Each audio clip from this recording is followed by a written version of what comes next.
আসসালামু আলাইকুম রহমতুল্লাহি আবরকাতুহু। সম্মানিত দিনী ভাই ও বোনেরা, আপনাদের সামনে খুবই গুরুত্বপূর্ণ একটি আলোচনা নিচ্ছি শেখ মতিউর রহমান মাদানির। আলোচনাটি হচ্ছে যে সালাতে সূরা ফাতিহার পরে যদি অন্য কোনো সূরা না জানি বা পড়তে ভুলে গেলে সালাত হবে কি।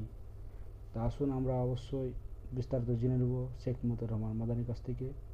খুবই গুরুত্বপূর্ণ আলোচনা, অবশ্যই মন দিয়ে শুনবেন। চলুন শুনি তাহলে।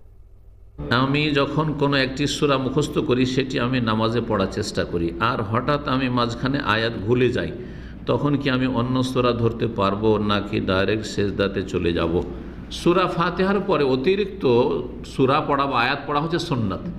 কেউ যদি নাও পড়ে সালাত হয়ে যাবে, নামাজ হয়ে যাবে, মসলা জেনে রাখতে হবে। তারপরে যদি একটি বড় আয়াত পড়া হয়েছে, মোটামুটি বড় মাঝারি, অথবা ছোট একেবারে ছোট ছোট 3টি আয়াত পড়া হয়েছে, আর রহমান আল্লামাল কোরআন খালাকাল ইনসান, আর তারপরে ভুলে গেলেন, অসুবিধা নেই। তারপরে ভুলে গেলেন, কোনো অসুবিধা নেই।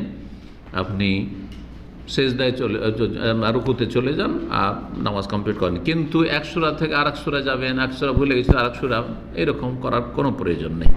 তবে কেউ যদি করে যে আমি এই সূরা ভুলে গেলাম, সুতরাং অন্য জায়গা থেকে শুরু করব, প্রথম দিকে ভুলে গেছে, তো জায়েজ হইতে পারে, এমন কোনো বাধা নেই। আল্লাহু আ'লাম।